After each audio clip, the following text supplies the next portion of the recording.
Do you want to know how to properly express anger and frustration? I'm Nicholeen Peck, and I teach all over the world about parenting, good communication, how to build strong family bonds, all through the lens of the principle self-government. And in this video, we're talking about frustration.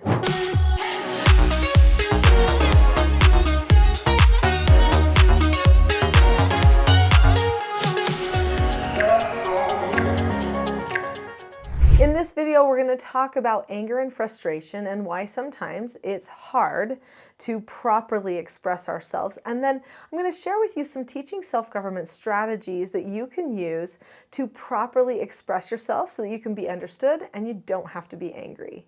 It's really common right now for people to think that any type of expression of anger or frustration is healthy and good.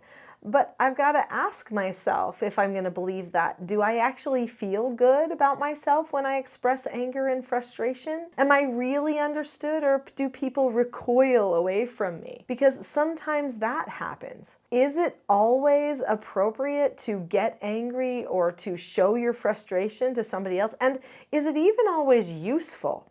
Because just because we expressed our anger or frustration, does that mean that we actually got a positive outcome or a problem was actually solved? No. In fact, sometimes we can express our anger and frustration and it can create a worse problem, a more intricate one. Because now we don't have to just talk about what we are frustrated about, but now we're going to have to talk about what happened with our behavior. And if somebody else chooses to power struggle with us, then we're going to need to talk about their behavior too. It can become a very messy business. It is popular for people to think that every emotion should be dumped out, but my position is that there are some emotions that are productive and other emotions that are non-productive. In fact, there are many videos on this channel on emotions. In fact, I'm quite sure I have a video about non-productive emotions and productive emotions. So I'm not going to go into tons of detail on that concept in this video, but I just want to say that just because you have something, a feeling of some sort, does not mean that you have to have that feeling turn to be negative or non-productive. Let's say, for instance, that I had a feeling, I was cold, say, and I feel cold. I start looking around myself and wondering, why is it cold in here? And then I look up and I see there's a fan up above me. Now I have a thought right then that comes to my mind. It's a very small thought, a microsecond. Oh, I'm cold because of the fan. Now my thought can either go, who turned the fan on? Why is someone trying to make me cold? So I could go to a selfish mindset. This would lead to anger and feeling like I was mistreated or not cared about. Or I could look at the fan and say, oh, someone has the fan on. I wonder if someone else in this room is feeling too warm, and so they want the fan blowing on them. Maybe I can handle a little bit of cold to help somebody else feel comfortable. So now I went to a charitable emotion. I could also look at the fan and think, oh, somebody has the fan on. I wonder if they realize it's on. Maybe they're cold too.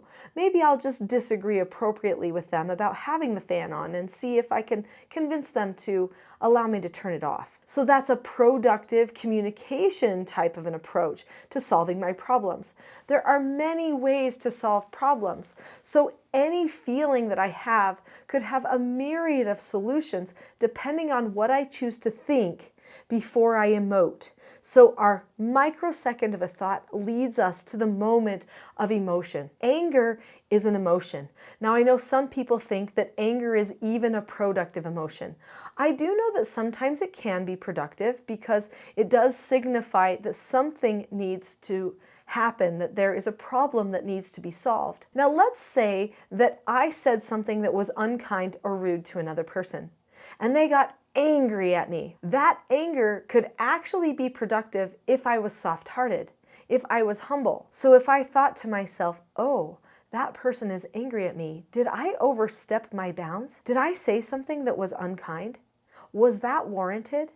Maybe I did deserve that. I should apologize. That would be a productive reaction to anger. But what usually happens when someone is angry is a person will get angry at you. Maybe I did something mean or rude.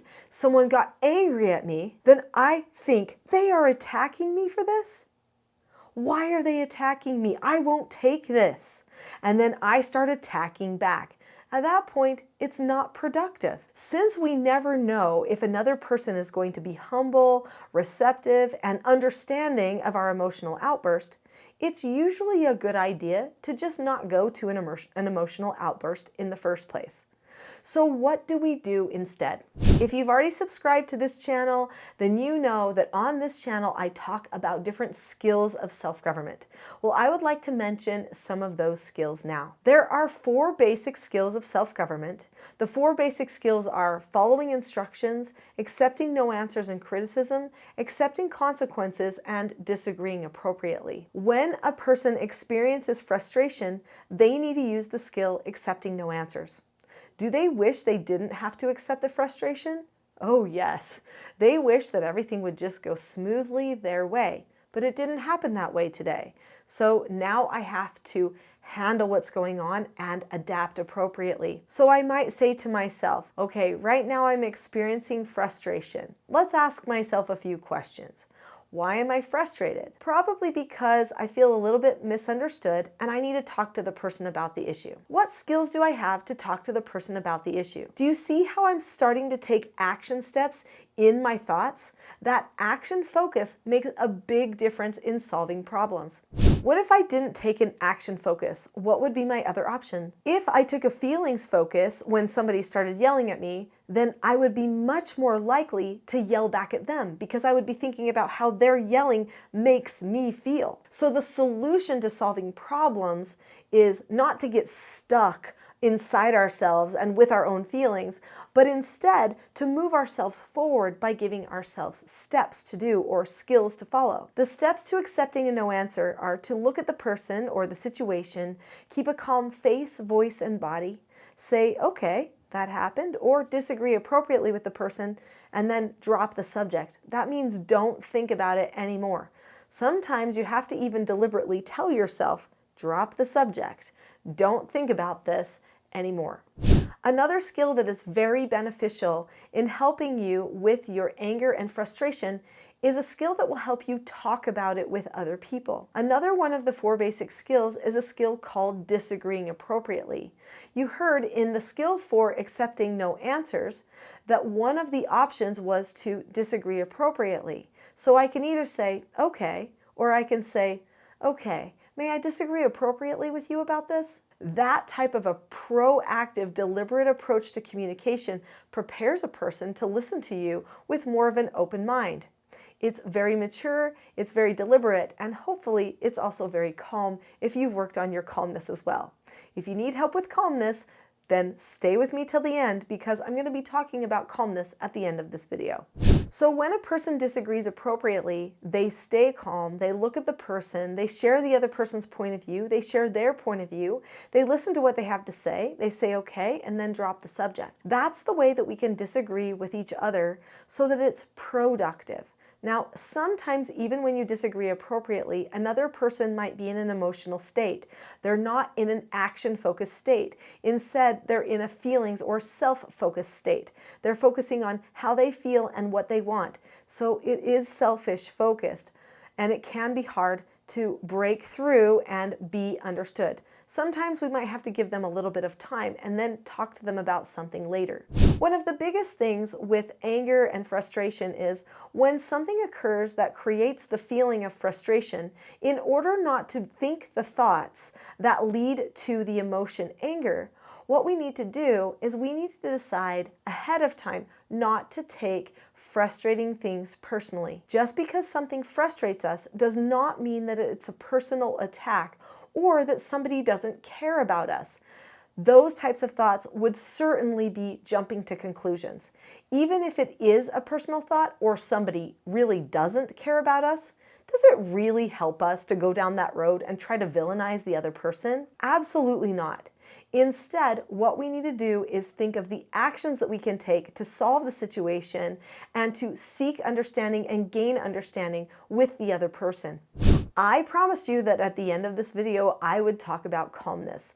This is the moment where we talk about calmness. Calmness is a vital component to a person learning self-government. And calmness is more powerful than any anger or frustration. When a person has calmness, that means they fully accept that they don't have complete control over everyone else, that they only have control over themselves. This is a very powerful mindset to have.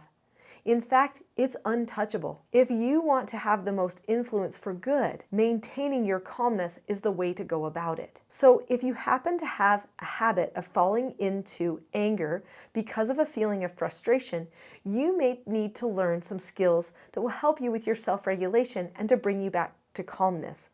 I have some help with that. In the description below this video, there is a link that says teachselfgov.com/toolkit. If you go to that website, then you can have my Calm Parenting Toolkit for free. Even if you're not a parent, the 10 tools that are listed there will help you find calmness and bring other people to calmness at the same time. All of the skills and principles that I teach, I relate to parenting and family relationships, but truly they're just principles, which means they're broadly applicable and can be used for anybody at any time, whether you have children or not. In fact, there's a whole training on my website called Dare to Take Command that is just about an individual person learning self-mastery and how to govern themselves. So go to the website now, click on that link, and I will see you on the Calm Parenting Toolkit.